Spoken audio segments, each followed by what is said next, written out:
The history of Back to the Future in video games has not been a pretty one. And so my mandate to Telltale when they said we're going to do Back to the Future is this game cannot suck eggs. I was aware of his frustration at previous attempts at making a game. Definitely, like the first time we met, we talked about that. You know, with Telltale, our process starts with the story and the characters, and we apply the story mechanics later. And I think that people were really excited about the potential of where this could go because we really want to protect the license. And you know, also for us, like getting Bob Gale's sign-off was everything. There's never going to be a Back to the Future Part 4. We're not doing that. But Telltale's Back to the Future game is pretty close to what a Part 4 could be. Making a Telltale game is sort of modeled after the TV episodic model where we, instead of telling one story at once, we tell a bunch of stories that are all connected over the course of a season. So in Back to the Future's case, it was 5 episodes. So first we figure out like the really rough story arc, and that's kind of where everything starts. We would have roundtable meetings with the Telltale guys would come down to LA. We got to talking about things. I proposed that we go back into Doc Brown's youth because this was an idea that Bob Zemeckis and I had way early on when we were trying to figure out what Back to the Future Part 2 was going to be about. And instantly, like all of the fans in the room just went, yeah, that's why we should do this. That's the story we want to tell and explore. And then it was all just a matter of, okay, well, we have this basic idea. How do we get the player involved? What is, you know, obviously we want it to be a Doc and Marty story. That was kind of the core of what the films are. And so we started there, came up with the problem for the whole series of Doc getting stranded back in time. Then we go in and start actually kind of creating the concept art. I remember seeing that first Marty sketch was another key moment in the process where we're like, okay, that's the thing we were most worried about in this production. We've got that figured out, now we can move on. Well, the best part of the Telltale guys on the game were they were huge fans of the movie and they wanted to get it right. They wanted really to be true to the spirit of Back to the Future. Another like really important part of the process for us was getting the actual actors from the movie to be involved. From the very get-go, when the game was first pitched, we said we have to get Christopher Lloyd. If we're going to be doing Doc Brown in a huge speaking role, it's got to be right. I think it's great. What a fabulous idea. It's certainly timely. I mean, video games are hot, and this is great material. I mean, it should be a lot of fun.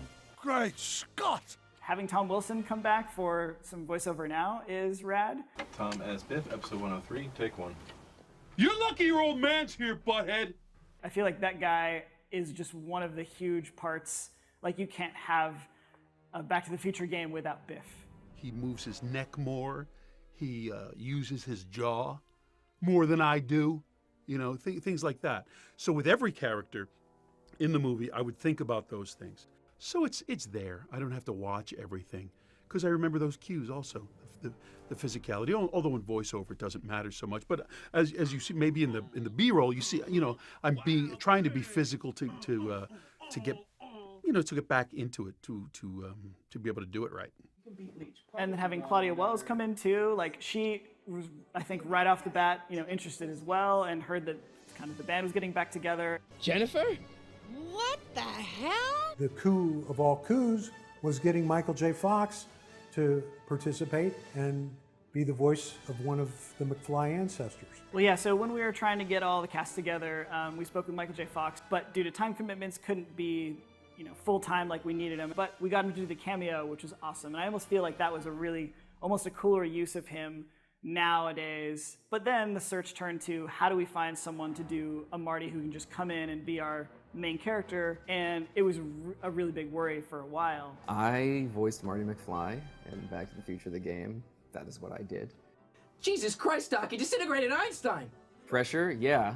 So to be like, oh, you know that amazing, iconic role that everyone loves and knows and can quote lines from, and that incredibly famous, wonderful actor, Michael J. Fox, can you just replicate that? That's what I had going on in the back of my head. So yeah, it was a lot of pressure. At one point, we got an email from our accountant who said that she'd gotten emailed an MP3 from some kid who said he would like to be Marty in the Back to the Future game. I heard about this. I saw a news article, Telltale Games making Back to the Future and Jurassic Park into a game. And I was like, wow, that looks awesome. I would love to be, you know, the voice of Marty McFly, but there's no way in hell that's gonna happen. And at the time, Telltale was a lot smaller, so you just have to Google Telltale to get like a list of phone numbers. And Rhoda was the first name that popped up, so I called her and I left a message that was basically this nerdy, like, hey, my name is AJ Locascio, I do a great Marty. You know, I tried to sound as much like Marty as I could. I was like, it's my density to have this role. But I remember it going across someone's desk, them hearing this audition and just saying, man, this kid sounds exactly like Michael J. Fox when he was young. Doc, you gotta listen to me. The bruise on your head, I know how that happened. You told me the whole story. It was almost no discussion. It was just kind of, yeah, we heard that MP3 that I think he recorded on like a Rock Band microphone with like, it was just insane, but it was that good. AJ's Marty McFly is damn near flawless.